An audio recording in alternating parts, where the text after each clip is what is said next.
Hello and welcome to episode 301 of Retro Encounter, RPGFan's podcast of many topics. I am Mike Sollosi, and we are one episode away from 300 and two episodes away from 299, that latter of which was Shin Megami Tensei III Nocturne Part 1. This is Part 2 of the same podcast. I'm joined by the same two panelists. And who are they? They are Zach Wilkerson.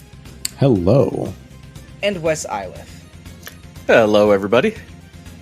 So, Wes and Zach, I'm going to get into it right now. I am currently running a post-credits high. I finished the game just a few hours ago, and listeners, if you go to my Twitter page and see where I posted a got him tweet, you can do the math and add a couple hours, and that is exactly when we are recording this podcast. So, Shin Megami Tensei III is in the books. It is a bit of a cult favorite early 2000s RPG. Many people that revere RPGs of the PS2 era hold Nocturne in high esteem, and now I sort of see why. Zach, you and I both played this for the first time for this podcast, and Wes, you played this game first several years ago. But let's get into the new impressions first. Zach, what is your overall impression having finished this game recently? You know, it's funny. I have literally two PSN friends. You're one of them, Mike. And I saw that you cleared this game about an hour and a half before I did, which means that I cleared it about an hour before recording. And a couple days ago, I was like, you're only 9 hours in. You're going to finish this? And you did. And I'm very impressed. And there's a reason it took me so long, because this game hates me. I'm not sure that I would recommend it. I respect what it's doing in some ways, but I think it replaces difficulty in a lot of cases with just tinkering and causing me to wipe to mobs because I don't know, some bad luck happens. Which happened in the final dungeon maybe 5 times. I just died because I don't know, I got hit by a couple things, and endure was only so good. So I have some real frustrations with this game. I think that it is annoying instead of difficult, but I also kind of respect it for that. Sort of, kind of, not really. I'm very happy the pain is over. I guess I should mention I did binge the hell out of this game in the final stretches. I think I was about 15 hours in a few nights ago, and then I played about 30 hours in, let's say, 4 days to finish it in time for recording. But I did get to the end and get an ending. I think my thoughts on the game are a little bit more positive than yours, Zach. This game is unforgiving and difficult and sometimes random, but I don't think it's always unfair. It communicates what you need to do to progress. Sometimes what you need to do is annoying or difficult, but it is a certain kind of RPG grind and kind of RPG tinkering that I really like.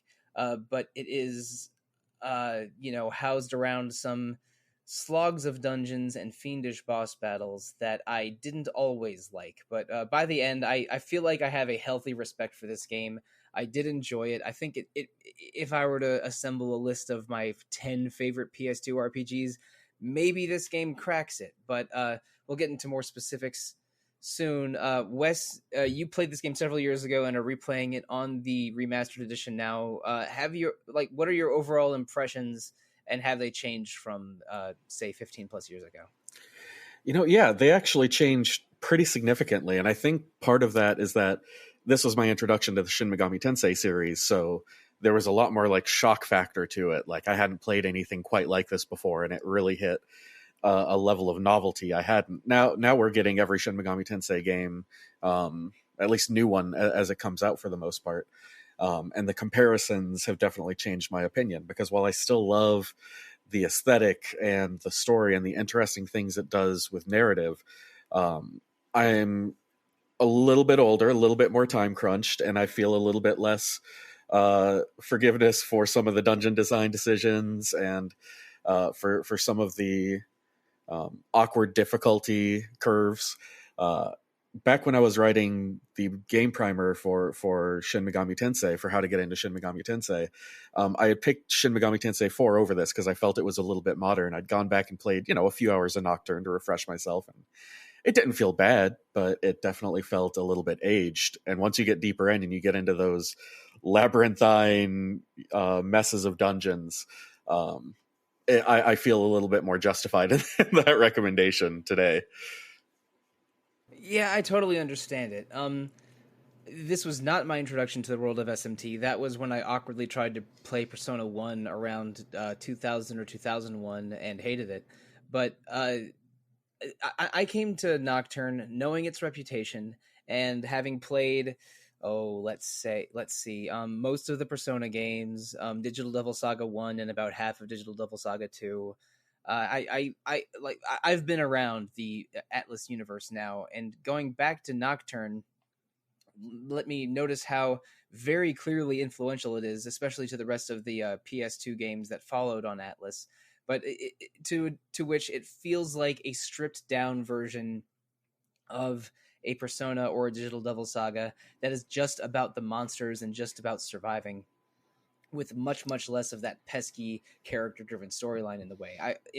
We made comments last episode that this was or maybe at least I did, that this was not a character-driven or plot-driven story, but an environment-driven story. And I think in the second half, Nocturne is more character-driven.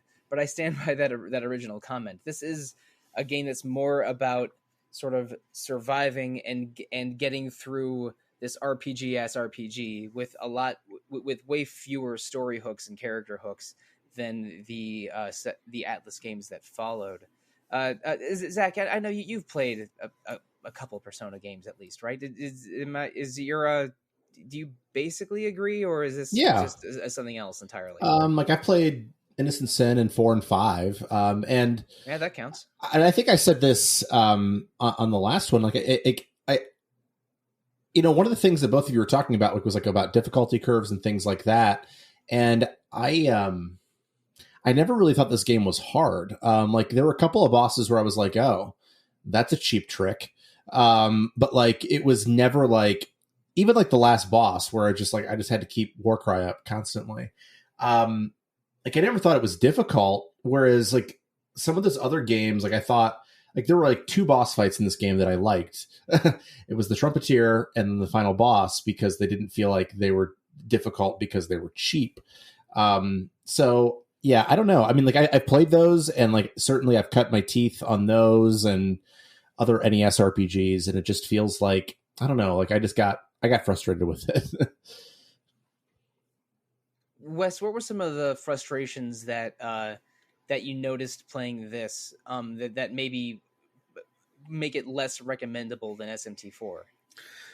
Well, to sing just a little bit of praise, the press turn battle system remains one of the coolest turn-based battle systems ever. I especially for its time, it was so mind-blowing, and it's kind of impacted every Persona games or Shin Megami Tensei game since. It's kind of put its way into all of those, including the spin-offs. But that there are times when that unfairness, when you get an unexpected ability that comes out and can just ruin you because you had no way to be prepared for it, that can be a little bit rough, especially depending on where your patience level is. It requires more patience than a lot of modern RPGs do. Like, you have to be willing to take the death and learn from it. And taking the death isn't always, an enjoyable process. There's a good chance it's been a while since you found a save point, or that you've done something important that is now lost as a result of that. But I think kind of the worst offender, if you want to call it that, is just that dungeon design. Places are huge and labyrinthine, and the maps are a bit of a nightmare to maneuver through, especially when you don't have a mini map. You just have to keep pulling up the main map. There are later dungeons that feel like they just take an eternity if you don't have some kind of direction through them. Yeah, because there are just so many nooks and crannies to dig into. We didn't go too deep into talking about the dungeons last episode, so let's do that now. This game has too many tunnels, for one. Yes. There are the Ikebukuro tunnel and the Yamakusa tunnel and the probably the Urincho tunnel, probably other tunnels I'm forgetting. I know that there are subway tunnels that have been sort of appropriated into cave systems following the apocalypse. Like, I get it, but they are this game's version of a sewer level, and there are way too many of them. And like, I didn't mind mechanics where you have to use light balls and float balls to see in the dark or avoid damaged floors. That's fine. There's just too many damn tunnels that weren't, I don't know, weren't interesting or functional to me. The most interesting thing about any of those tunnels is when there's the one that has 4 Oni demons in it, that if you kill all 4, you get a nice shiny Magatama. That's the only thing I liked about any of these damn tunnel dungeons. And a lot of the others in the game, some of the dungeons I would call nice, normal, or changes of pace, but so many of them are so ornate and huge and long and have like a main save point and then 5 feeder save points that you can't use to fast travel. Like there's too many dungeons that feel like the final dungeon of another RPG. Like the obelisk and the Amala Temple, and the final dungeon is the Kagutsuchi Tower. I think I said I've mostly pronounced Kagutsuchi right these episodes, but I definitely got Magutsuhi wrong a couple times in the previous episode.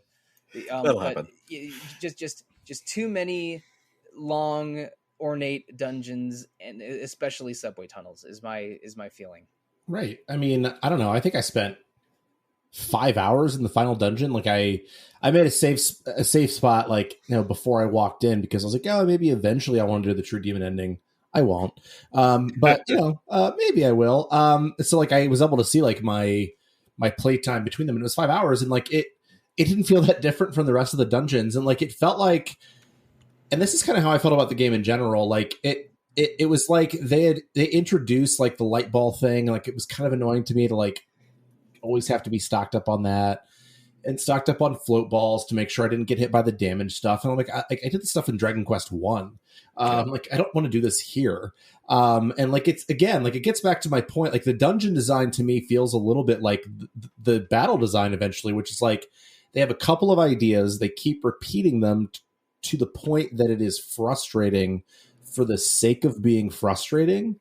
And it's not about, like, again, like, making sure that you have like enough medicines in your inventory, making sure you have enough light balls in your inventory, and making sure that you buy 99 chakra drops when you can before that final dungeon. Because if you don't, then like, you're gonna run out of MP. Like, that just feels like inventory management for the sake of inventory management. And like, all those like places you could fall, like in all those dungeons, I was like, oh my gosh, like mapping it out. Like, I felt like even with a map, like I needed to like draw it out, and like it was just like time consuming for the sake. Maybe I had to play this game too. Maybe I finished it too recently, and I'm being more negative than I should be. But I had a lot of frustration with it. I'm starting to worry that I finished this game too recently, and it went well enough for me that I'm too positive about it. But hold up a minute. Two things. There's a place you can buy chakra drops. Is there? Yes, in Akasuka.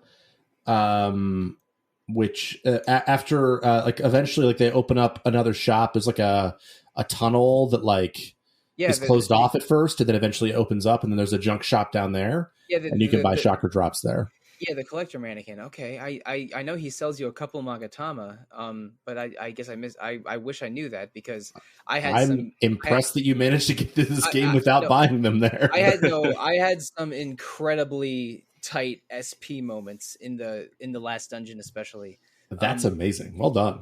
But I mean, just the Noah boss fight. I think I had to use half of the SP healing items in my inventory. But then somehow when one of my demons leveled up 20 minutes later, they gave me a great chakra as thank you. Which again, my video game drop luck has, which is in the positive for my career, really did show up today. But also, the one gimmick that they used multiple times in these dungeons that I hated the most, there's a lot of stuff that experienced players have seen before, like I don't know, moving block puzzles and sort of having to figure out different staircases going to different elevations, and like using your 3D spatial awareness to figure out where to go next. Like that's normal, but the teleporter puzzles are so bad in this game.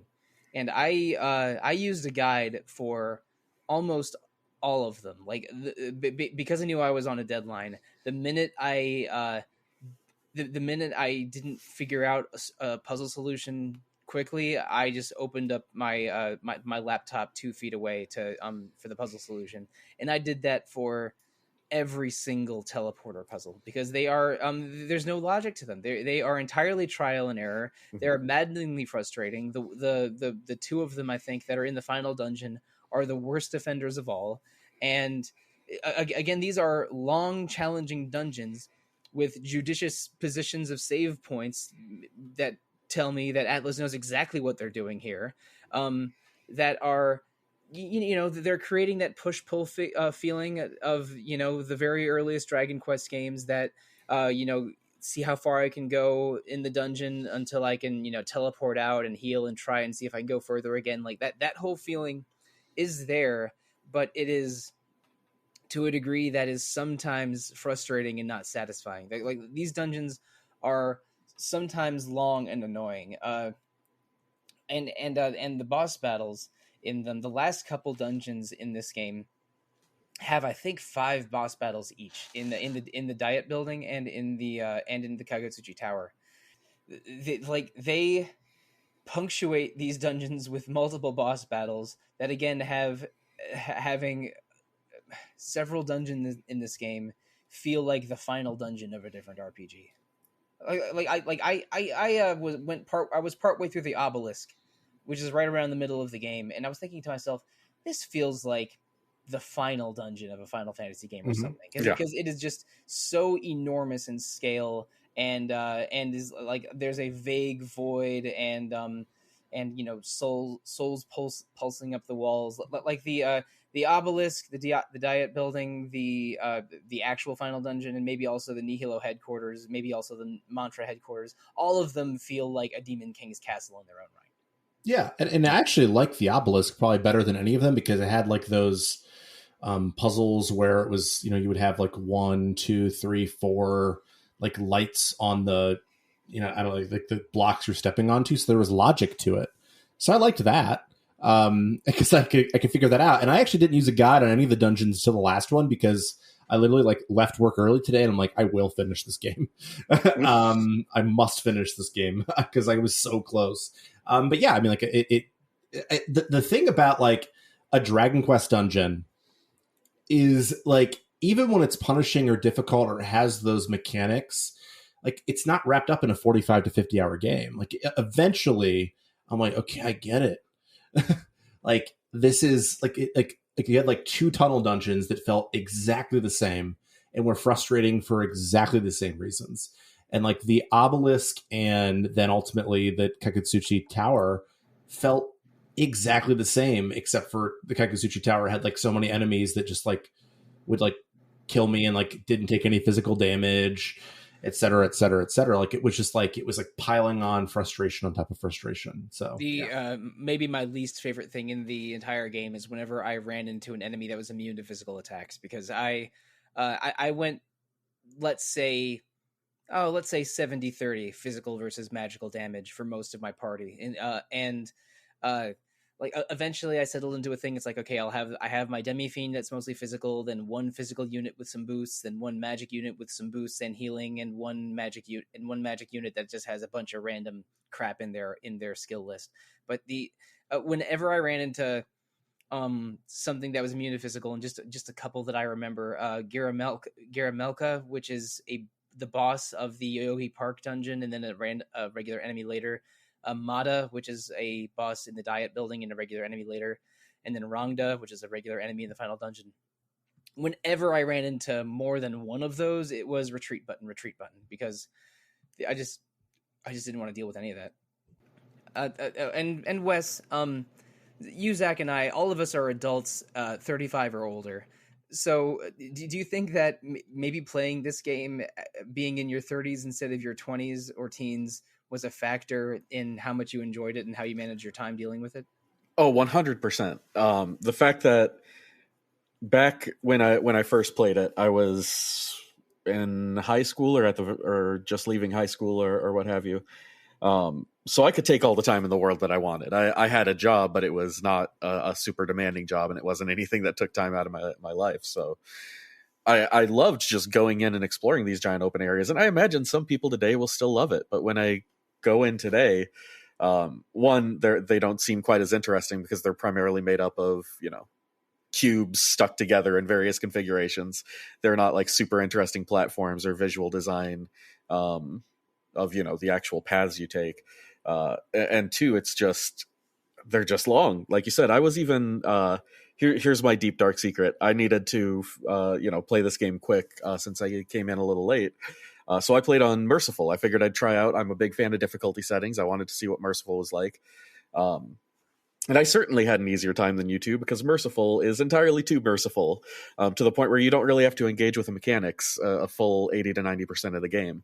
And the encounter rate is dropped down drastically, and they bump the rewards up a similar amount. And still, even early on, a lot of these dungeons just felt like a slog, even when I wasn't running into fights, except for every second or third room.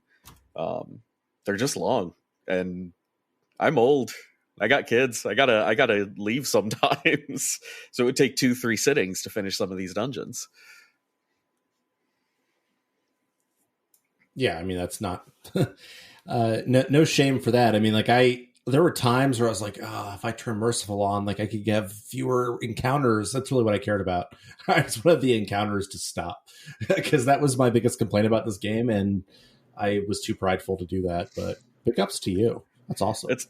It's kind of a shame. Like, if I think it would be a really good option. The easy mode in Shin Megami Tensei IV is a little bit less extreme in how much it gives you. You still have to at least engage with the mechanics.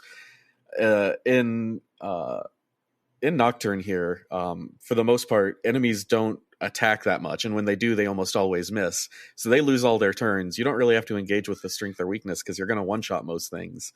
And even bosses, when they do use offensive attacks, at most they're going to shave off about 1/10 of your total health pool.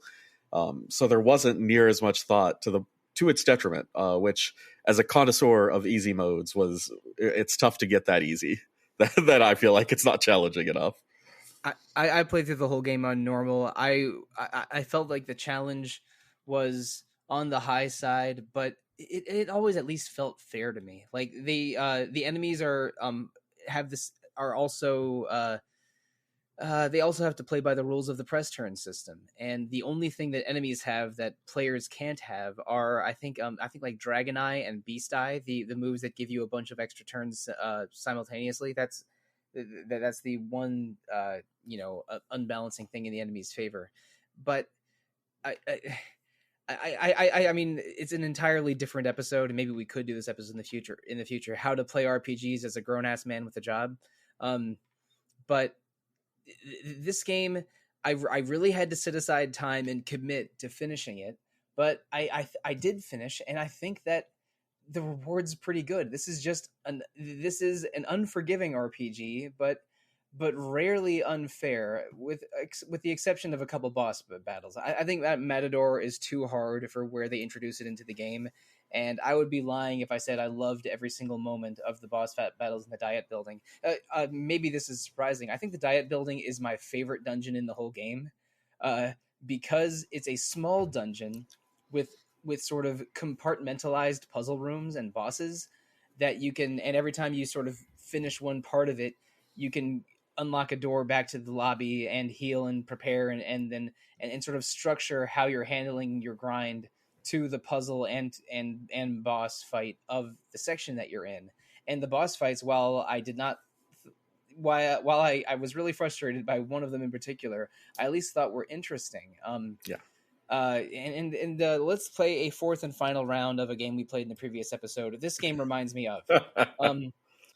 We've already mentioned how it reminds us of Pokemon and a Soulsborne game and a NES Dragon Quest game, and I stand by those. But the other thing it did was, this is probably recency bias because I finished Bravely Default 2 several months ago and wrote the review of it for the site. But the Bravely Default games have very structured boss fights that are puzzles in their own right, where because bosses have a pattern and specific strengths and weaknesses, you have to build your team to match the boss to have success. And in the Brave Default games, it's manipulating the Brave Default battle system and your character's job system. While for Nocturne, it's it's manipulating the press turn system and manipulating your lineup of demons. You cannot beat Moat in the diet building unless you have a way to Dekaja away his magic buffs and at least one or two demons with including your main character with electric damage. You need those things. Thank you for talking about my least favorite boss in the entire game. I hated that so much. It is punishing, and it's and physical attacks I think work okay on Moat, but he has Avenge, which will has a 50% chance of retaliating against you with with a very heavy hit. Yeah, with a hit that's maybe strong enough to one shot one of your characters if you're unlucky. So and Moat can has the Beast Eye abilities, so it can give itself multiple turns, sometimes within the same turn. And if you're very unlucky, it will Beast Eye, boost its magic twice, Beast Eye again, boost its magic again, and then Megadola, your entire party's dead. And I got so lucky. I beat Moat on the first attempt, but only because I had a guide and set up my team accordingly. I did have a demon with or two demons with electric attacks, and some useful boosting skills. So I didn't have to grind for 30 minutes and make new demons to fight it. But that is so specific that it's the boss fight is near impossible without those conditions. And there's a lot of boss fights in the game like this. Again, I mentioned that my builds were mostly physical in this game.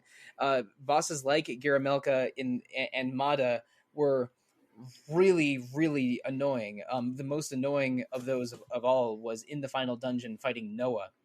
That's my least favorite fight in the game. Oh, it just took so long. it took forever, and I actually, again, I have done a lot of team building and monster fusing games. I love the tinkering of this sort of thing. So a lot of bosses I was able to handle once I got after one or two failed attempts. Again, because this is the kind of game I like. But with Noah, I didn't have a demon with Makakaja. So yep. I had all four elemental spells between my four characters. So I could deal damage to it every turn. Because listeners, if you don't know, Noah is immune to physical attacks and changes its elemental weakness every turn. And it's always a cycle of the same four spells every 4 turns. But it has a different weakness every turn. That's the only element that will work on it. And it has one really annoying attack called Dominion that deals a lot of damage and drains MP and HP and heals itself. Yeah. So I because I didn't have the magic boosting spell, I was able to deal damage to it every turn, but I was dealing 350 damage or 400 damage a turn. And there was a real danger of it using using Dominion to heal itself for 400. And that fight took me longer than the other 4 fights in the final dungeon combined, probably. It's the longest fight in the game. I mean, even the final boss that has, I don't know, 60,000 hit power or whatever, didn't take me as long, and it was fine. I fog breathed him, and he wasn't Dekaja-ing it, but it just took forever. Whereas that previous one, Mott, I didn't realize it was electrical. I went into the fight, none of my demons had electric magic. And then I was like, all right. It's I did appreciate that I was close to the save spot. So I could go back to the save spot. I could go back to, the Cathedral of Shadows. And then I was like, okay, let's look at my fusions. Oh, I don't have any electric fusions available either. So can I now go fuse a demon? No, I was no, I can go put a Magatama on and I'm close to gaining a level.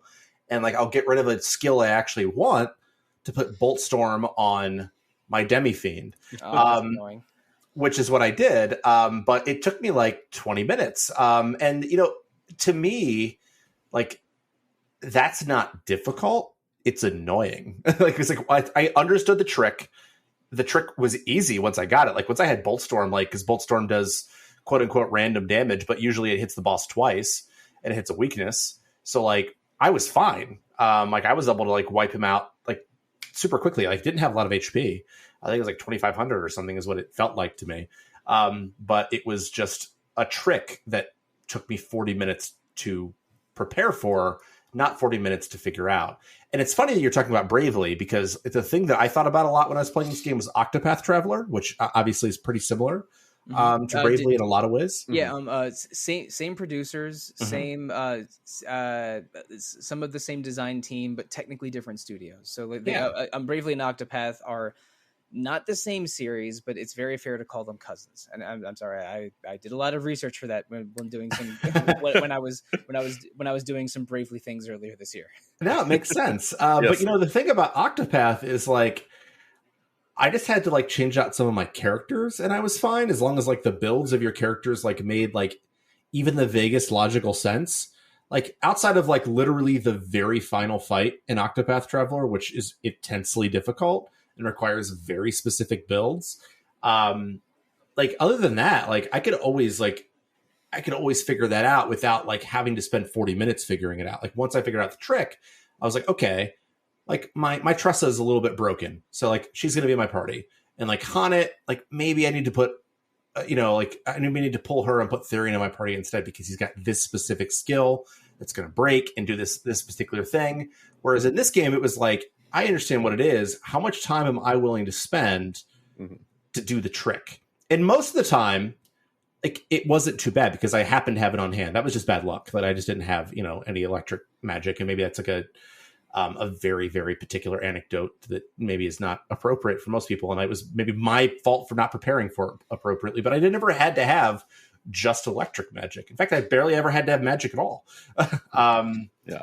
And so like for it to throw that trick in my lap and be like, hey, here it is. Like, okay, cool. I get it. Now 40 minutes of my life is gone on this thing that's not interesting. So that was a frustration to me. I mean, betrayal is too strong a word, but the fact that I was able to get away with using physical attacks for more than 3/4 of my party design, because again, most physical attacks are very effective. They cost HP instead of SP, and it's way easier to heal HP than heal SP. That physical builds were great until they suddenly weren't for I think 4 bosses in the game. Was pretty frustrating to me. But again, it's like this game wants you to have a diverse array of demons at all times and to be fusing them and sort of making more powerful ones all the time. And the only problem is if you fuse yourself into a corner against a specific boss, then you reach either a wall or a prohibitively frustrating area. And that happened to me a little bit, but probably not as dramatically as for you, Zach. I like the puzzle-ish nature of and very specific nature of a lot of the boss fights, even the ones that I found frustrating. Yeah, and I understand that, but like what's interesting is like, did you do the Trumpeteer fight, which I think is like a little bit infamous? Yeah, I did.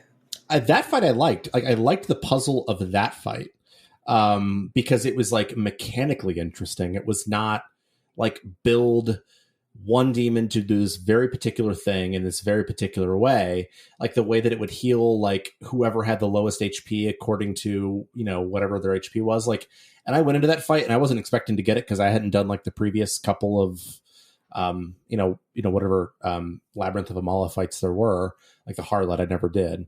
It's like it popped and I was a little cocky because I hadn't really actually died to any bosses yet in the game. I was like, I'm going to do this. And I did. I was like, what the heck is this? But like, it was a cool trick to figure out. And like, I didn't have to like go fuse demons. I just had to like think about my strategy and adjust my strategy. And that felt like a modern Dragon Quest. I think that fight's brilliant, really. It felt like a modern Dragon Quest in the ways in which I had to be really particular about the choices I was making in the fight. And do like some things that wouldn't have seemed logical. Oh, that was cool. I liked that. And that was maybe the only fight that I could say that for in this game. Yeah, I did manage with the Trumpeter fight. Let's talk about the different versions of this game briefly. North American fans playing this game in English would have all been playing the Maniacs version, which is sort of the Director's Plus version of Nocturne. That's the one that added either Dante or Rido, and all of the Labyrinth of Amala stuff is from the second version of this game. And a few fights like Matador and all of these skeleton themed ones that unlock different parts of the labyrinth are exclusive to that version. I didn't engage in any of the labyrinth stuff because I knew I was playing this game with a time crunch. So I fought Matador, Daisojo, and Trumpeter, but I don't think I fought any others. No, I did fight one of the riders. I forget which one it was. Probably the Hell Rider, I'm guessing. Yeah, Hell Rider's required. Yes. Yeah, that sounds right. I think so. But where was I going with this? Again, the boss design is. I liked how specific the boss designs were. That you couldn't use the same strategy all the time, and I was frustrated when the strategy I was using for most of the game just couldn't work anymore. But for the most part, I respected it, and I really liked the last couple fights of the game because like I was able to decode the gimmicks and then adjust my team maybe a little bit, and then have a lot of success. And to which point I thought that running the final dungeon was easier than any boss in the final dungeon, even including Noah. Although I was extremely lucky, like when I realized that the Baal avatar boss, the second to last boss of the game, uses almost entirely light and dark attacks. My entire team was already entirely immune to light, and half of them were also immune to dark. I got like that. That was entirely dumb luck on my part. But rolling back a little bit, I mean, we've talked about how fusing demons is sort of is the entirety of team building in this game. Do any of us have a favorite demon that over the course of the game, like we got really attached to, that maybe became a favorite when previously it wasn't a favorite from other SMT games? For me, it was actually the Hell Rider, because if you did some of the Labyrinth of Amala, you were able to fuse those fiends, and like it just had so many different resistances that like it basically sailed through almost half the game for me. Like it had the attack boosting spell, so I'd do that, but it would always stay up. And it had some other cool attacks. It had an attack that would take off an Ikaja effect on the boss, which was really useful until the very last boss, which is no matter how many times I Warcried it, it would one shot my Hell Rider because it was too low of a level. But that one really got me through a lot of this game. For me, it's the Monkey Kings. If you recruit an Onkot in the 30s, it can evolve into a Hanuman around level, I think, in the 40s, and then that evolves into a Chitian Daisheng in the 50s. I didn't know that evolved again. That's awesome. Yeah, no, it evolves twice. It's like a starter Pokemon. And the final version of it has a bunch of good physical skills, and from the previous evolutions, it has War Cry and a couple good boosting skills, and it's also immune to, I think, light, dark, and physical. So I had this a monkey that was countering everything, was immune to counterattacks, and was just really useful for like the entire middle third of the game, maybe the middle 2/4 of the game. And I eventually fused him into something else, but I really enjoyed having the Monkey King on my team this time. I think he's called Wukong in previous versions, but Sun Wukong, Chitian Daisheng, and Seiten Taisei are all epithets for the same Chinese folkloric monkey. I think he's called Chitian Daisheng in Final Fantasy XIV in the Swallow's Compass. Wes, did you have a demon that you got attached to over the course of the game specifically? So this was the tough part of playing on Merciful, is that I didn't keep many demons in my party. I was able to just cycle through and just like, I'm going to fill out the compendium.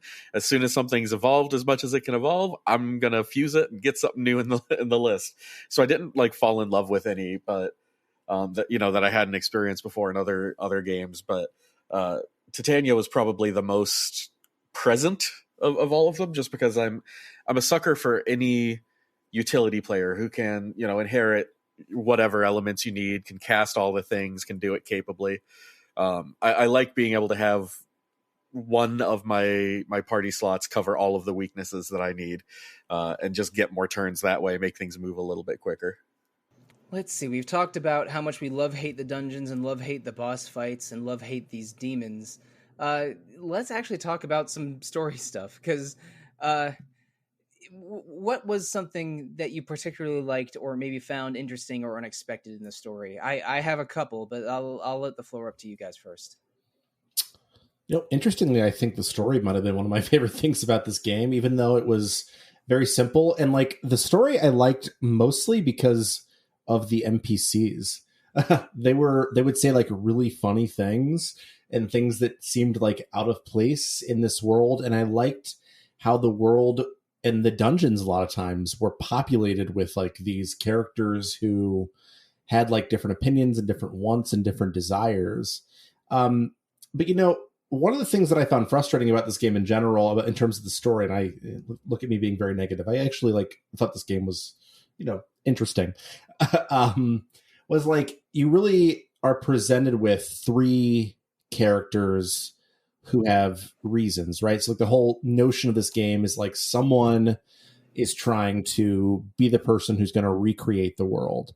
And the three different characters who you potentially can align yourself with, who have like their own gods, who are gonna recreate this devastated world, are all terrible. And so like I found that part like maybe a little bit frustrating, but also interesting in the ways in which like every demon and every NPC you encounter, including the mannequins, who's like they basically lose their savior, like in this moment of desperation, they all find like this form of belief and almost religion, which I think is an interesting commentary on the ways in which we cling to religion in the face of difficult things. But the thing that I maybe didn't love about it was like the options that I was legitimately presented with. And I didn't do true demon ending, and none of us did. But to recreate the world, we're all just like horrific. And so I'm like, I disagree with all of you. And then like, we'll talk about, I got the neutral ending, which, is not my favorite, but also seemed preferable to like all these horrible people getting to do whatever it is they want to do. And I wish like, I don't know, I had like a nice person that I could have aligned myself with. Well, the neutral ending, I don't even know if it's right to call it the neutral ending. It's sort of the freedom ending that's represented by your teacher. Because you have the three humans that have reasons to create the world. Agreed, they're all terrible. Like bad. Like Hikawa is a cult leader that I think has OCD so profound that he wants the entire world to be just a like frozen and still and unmoving. Like he's asking to get plugged back into the Matrix or something. Or he's he's president business in the Lego movie, building Legos and then dousing them in crazy glue. But perfect. Yeah, but and then you have your friend Isamu, who is captured and tortured and is drained of Magatsuhi early in the game, and then after that, when like you don't rescue him, he's so bitter and so angry at everything that he just wants to be locked in a like sort of lock himself in his room and let everyone do their own thing in a way that also feels just like rejecting existence in a way that is disheartening. And then you have Chiaki, probably my favorite, because I spoiler alert, I went with her ending. I went with the Yosuga path here. She is terrified of all the demons. She's paranoid. She is able to live on her own for a while, but and tries fighting for herself, but miserably fails and loses her arm against that. Oh shoot, what was the name of that evil mannequin that's only in like 2 scenes for the whole game? Starts with an S. I don't remember. Yeah, him. I don't remember anything about him except that he has a scarf and jacket made from the faces and skin of other mannequins. Yeah, that part I remember. Sakahagi. Was it Sakahagi or Sakahagi? Sakahagi, right? Yep. So yeah, she loses her arm to Sakahagi, but sort of like comes up with the idea. Well, if this is going to be a world of demons, like I need to be the strongest demon. So she like finds the collapsed statue of Gozen Tenno, absorbs his power, becomes the new leader of the old mantra, and adopts a survival of the fittest philosophy that is brutal and unfair, but also I thought was suitably demonic, that I kind of decided to agree with her, and that did end up with me slaughtering mannequins in that mannequin forest dungeon, which I didn't love, but I I decided, you know what, this philosophy is to be the strongest demon. I'm going to be the strongest demon, and like when that is the most appealing one to me, that really illustrates what Zach's saying, that the three main choices that you're presented with are gross. But the fourth one, the neutral ending, is sort of specific to your teacher's character. She was in the cult led by Hikawa because she was disillusioned with the world of man. She just she hated the how we had this beautiful world but selfishness and greed and the folly of man was ruining it. So she thought that his cult trying to end the world and then rebuild it into a perfect world was appealing, but her idea of a utopia was like more like a better version of the real world than his idea, which was again everything in frozen stillness. So she has some kind of powers that Hikawa was able to pinpoint, and he used her as the quote unquote maiden to drain Magatsuhi, which is again life energy or like the power inside blood or something. I don't know exactly, because I know Magatsu means like blood soaked or blood drenched. So I think Magatsuhi is like something in your blood or your soul. Again, Persona 4 taught me this. So again, this is definitely an underinformed opinion, but like she's able to drain Magatsuhi. He used her for that, and then used that to summon his god, and then cast her aside. So she started looking for her own reason, but because she didn't have convictions as hard and specific as Hikawa, Isamu, or Chiaki, she ended up meeting some goddess that was from outside the vortex world that you're in. And this goddess possessing her and making her twitch a lot was really unsettling, but also like goes to show like and then the questions that the goddess asks you, the player, like is this kind of world embarrassing to you? Do you feel humiliated? Could you live in this world?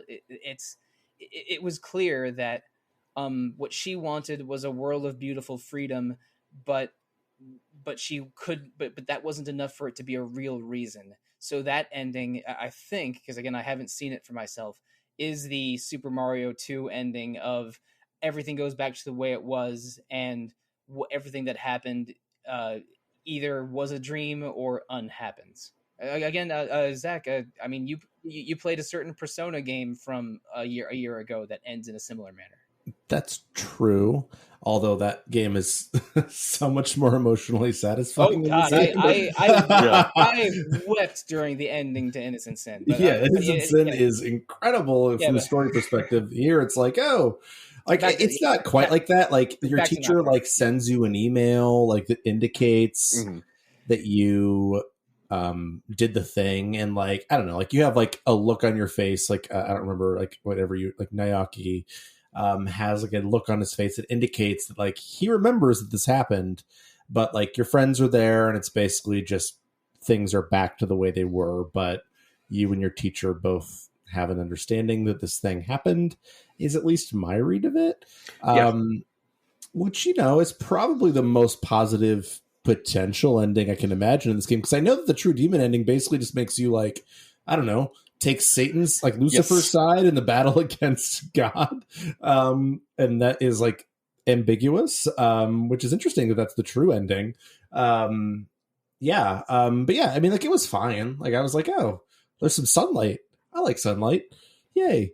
So that was nice. The True Demon ending is interesting because it's a lot like just the normal demon ending, where you're going to leave the world as it is, except for that, unifying with Lucifer and becoming essentially general in his armies, because that's kind of a thing in Shin Megami Tensei, where Lucifer is often almost an anti-hero within those games, where he's often a super powerful boss fight or something, but he's rarely vilified in any way outside of he is a fallen angel. There is a lot of baggage that comes with that, and it's kind of the same deal here, where You embrace your demonic side fully, and you do go march on God. That's that's effectively what you do, but it's not condemned implicitly, but it's not super optimistic, because nothing in Shin Megami Tensei, and especially Nocturne, is optimistic. It is an intensely pessimistic game, and those reasons reflect it in a big way. And most of the games in the series are pretty similar. Maybe not in how dark and dour some of those reasons are, but in that there is no real winning move in general. Yeah, this is a bleak video game, and the fact that none of the endings feel positive or optimistic, I think, contributes to that bleakness. I mean, there was some sunshine in the Yosuga ending as well, but because even if you choose Yosuga, you still have to fight Chiaki and the Bale Avatar in the Tower of Kagutsuchi. But that's also just sort of matching the Yosuga philosophy. She's like, yeah, I know that you and I are both Yosuga and champions of Yosuga, but that also means we have to fight each other because there can't be two kings on the throne, which again I thought was sort of fitting, and I enjoyed that to a degree. But the ending is you're in this empty landscape, the sky is blue, the sun is shining, and then a ghostly Chiaki sort of smiles and thanks you for supporting her and wishes you well in a way that maybe, again, the person that searches for romance in every RPG inside me, it's like, she likes him, doesn't she? Like that was my thought, because of course it was. But like there is not much optimism in this game, and I think that fits it. Shin Megami Tensei being a game of navigating gods and demons in the post-apocalypse, but also that there's a thing that again I acknowledge and am impressed by, that there's multiple endings and none of them are the good one. Like I kind of love that, which again goes back to my feelings about this game. This is an unforgiving, bleak game that is very specific about what it's telling the player, but I don't think it's ever unfair. I've really, really enjoyed this game, and now I'm weirdly like checking prices of SMT4 on Amazon, and I have SMT5 pre-ordered. That's where I am. Yeah, this game. Although I played it in a bleary-eyed crunch mostly over the past 4 days, now I like SMT more than I ever have. Now that I finally finished Nocturne. And I think that kind of informs some of the reactions. Like playing this in a crunch situation, probably not the ideal way to play this game, since it requires so much patience and asks so much of you. Playing it at your own pace, whatever that is, for some people that is going to be a big old marathon, but probably the ideal experience to get over some of the agedness of it. Yeah, I had to shut off my social calendar for an entire weekend to finish this game in time, and I did have the luxury of to do so. I guess thank you, coronavirus, maybe, but this is this game is demanding of the player's time and attention, even though it's not that long. Like I think my final clock was 44 or 45 hours. Mine was about 46 or 47, and I did 2 of the Kalpas, but that also made me over leveled for a while. So yeah, I mean, I finished the game right at level 70, and I thought, and that seemed maybe a tad under leveled, but I very often beat games under leveled just because of the pace that I play. I was at level 75, and that felt probably about right on track for what the difficulty was supposed to be to me. Yeah, I thought I had a very easy time with the final boss, but again, my team seemed just perfectly suited to handling it, because I had sort of 2 physical characters that could focus Deathbound. I had all of the right kajas that I wanted for a physical build. I could I had all kinds of elemental weaknesses, but basically the final boss was a cakewalk compared to freaking Noah or even or even whatever Hikawa's demon was called. I don't remember. Samael? No, Samael was the boss fight in the Diet building, which actually that one screwed me up a little bit, because I got hit with some really annoying status effects, and I did beat that one on the first attempt, but it was not clean. It was a messy victory. But anyway, this game has I think this game has great dungeons and boss fights and fusing and some philosophical conceptual story ideas that are all really, really good. But it's just on the hardcore side, and sometimes I don't want a hardcore RPG. But again, maybe a little bit of luck and me liking a lot of parts of this game had me overall feeling very positively about it. But is there anything that we want to address before we shut it down? I think we didn't mention this enough before. I was surprised by the mannequins in the second half of this game because I had already dismissed them. I'm like, oh, these are human automatons that live in the sewer. That I guess that's interesting. But then I don't know, they ended up being a much bigger part of the story than I anticipated. And it's deeply tragic because they aren't full humans. They can't have a reason, but they seek one anyway. They even have their own messianic figure that dies in my storyline. I murdered him, which didn't feel great. But nice. Yeah, if you say yes to Chiaki's Yosuga question, then instead of fighting angels, you end up fighting I forget his name. Futomomi or something. Yeah, Futomimi, that's it, right? Yeah. And I think Futomimi he's a persona in some Persona games, because I think he's named after some figure from Buddhism. But he's like the only good major character in this whole game. Yeah, and you killed him. To be fair, I think you kill most of the named characters in this game. That's true. Yeah. You don't murder your teacher, but basically everyone else, you either see them die or you do the killing. But again, that's just the kind of game this is. It doesn't tell you to rip, tear, devour your enemies like the beginning of Digital Devil Saga, but you basically do that anyway. Yeah, they're not kidding when they call your character a demon. I mean, you never fully escape that unless you hit the ending. Yeah, and I embrace it. Only some of them. I'm a demon. Let's Yosuga this. The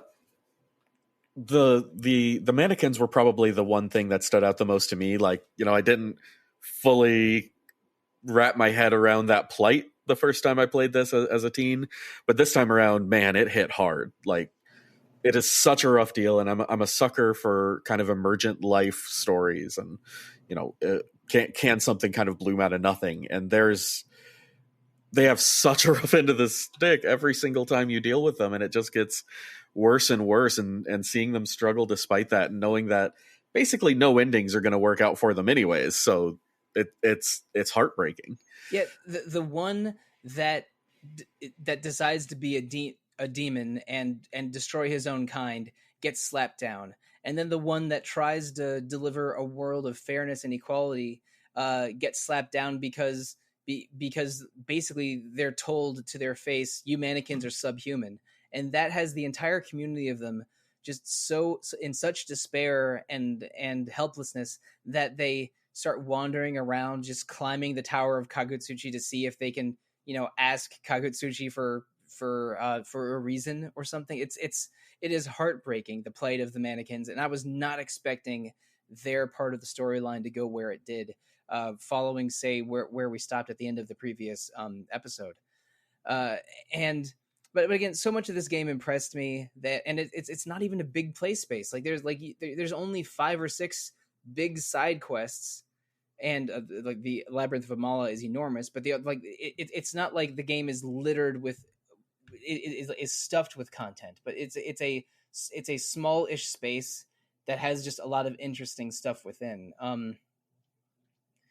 So Wes, do you think I should just wait for SMT5 or order SMT4, or should I just skip ahead to Apocalypse? Because Apocalypse is like the Maniacs version of 4, but has a final dungeon that's even worse than Kagutsuchi. Apocalypse is actually a direct sequel to 4, so I would not advise starting there. Straight to 4. Got it. Yeah, I would hop into 4 because you'll be amazed. I mean, it's a DS game. In some ways, it's not as visually impressive as 3DS. Nocturne, but yes, 3DS. Isn't it 3DS? It is. I abbreviate those two the same way, which is a constant problem for friends when I'm not very specific about it. You clearly don't have to build up game libraries on the website the way Mike Salvato has to. I'm thankful for that. I've done a few, and I've I've experienced it.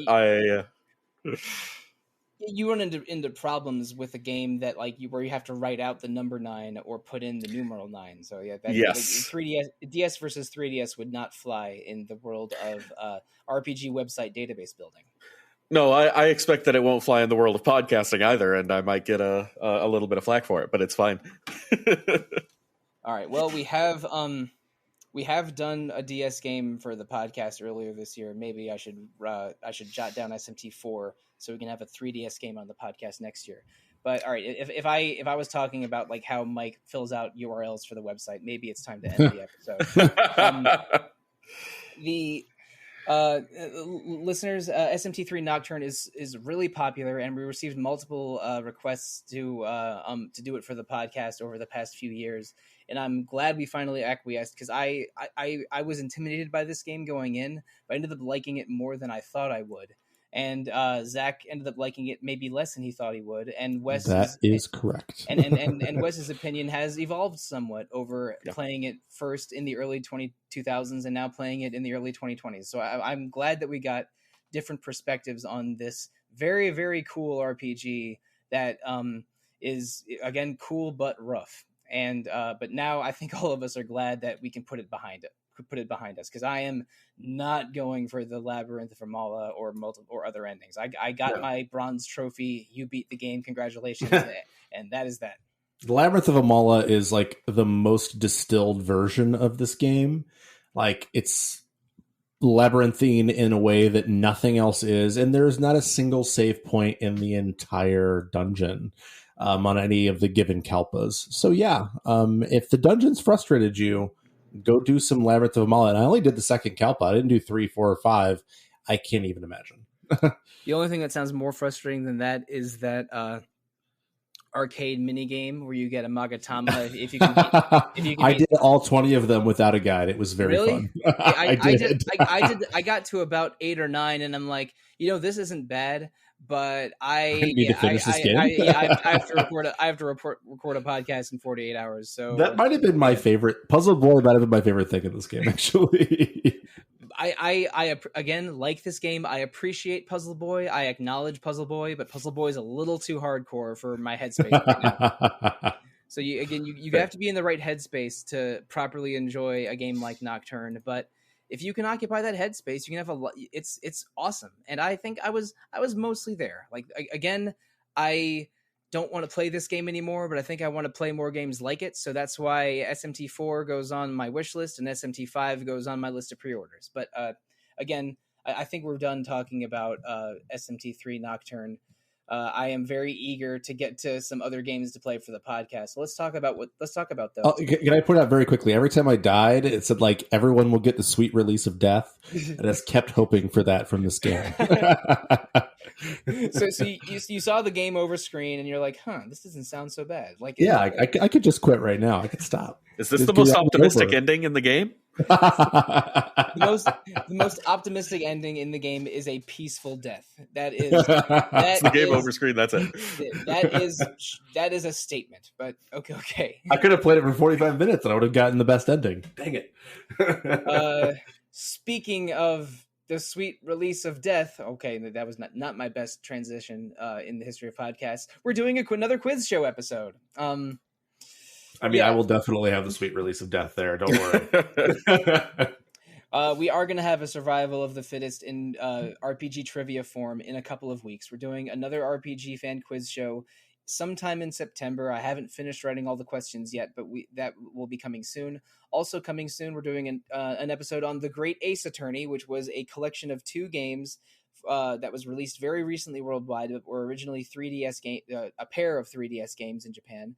Wes, now you have me not knowing which DS is which. This could be a problem going forward. The infection spreads. Oh, gross. The only way to stop an infection is to turn off the server, as World of Warcraft has taught us. But Also coming in September, we are doing 2 episodes on Persona 2 Eternal Punishment. This is a sequel of sorts to our Persona 2 Innocent Sin episodes from September of last year. We're also doing another Persona episode. I don't know exactly what week it's going to come up, but it's going to be another fantasy draft. We have done fantasy drafts on this podcast for Final Fantasy, Dragon Quest, and Tales of. We are doing a part the 4th, and it's going to be all about Persona. We are going to be building teams of teenagers and demons and I don't know, maybe a cat bus. I haven't figured it out yet, but that is happening sometime in the next few weeks. But if you want to contact Retro Encounter about our topics or episodes past, present, or future, the best way to do so is to email retro@rpgfan.com. You can also visit rpgfan.com itself and its message boards, or our Facebook page, Instagram page, Twitter page, Discord page, YouTube page, or Twitch page. Something going on all of those pages every day, including a Twitch stream every day. There are also 3 other podcasts in the RPG Fan family that they are Random Encounter every 2 weeks about randomness, Rhythm Encounter every 2 weeks about RPG music, and Phoenix Edge sometimes every week, sometimes with a less regular schedule, but they touch on game-specific episodes, current events episodes. All 3 of those podcasts and Retro Encounter are available on Apple Podcasts, Google Play, Spotify, all of the regular podcast listening venues. Please listen to all of them that you want to and leave whatever feedback you want to. But if you want to leave us feedback as individuals and not as podcasts, let's tell the listeners how to reach us, specifically starting with you, Zach. You can probably reach me easiest via email, zachw@rpgfan.com, or you can find me on Discord at zachw. Now, Wes. You can find me on Twitter at Wes Iliff. If you want to see any of the other stuff that I'm involved in, shows I show up on, they'll be there too. And listeners, if you want to find me on social media, the best way to do so is probably Twitter. I am at The Real Monsoon most of the time, at Evoker for Dogs other times. You can also find me on the RPG Fan Discord as Monsoon Mike. But I am a surly jerk on Discord, so trust me, you're getting my best self on Twitter for the most part. But is your best self? I don't know. Like, do you want individuality or stillness? What's your reason on Discord?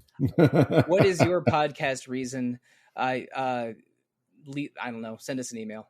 Thank you. Good night. Thank you. Good night and good luck.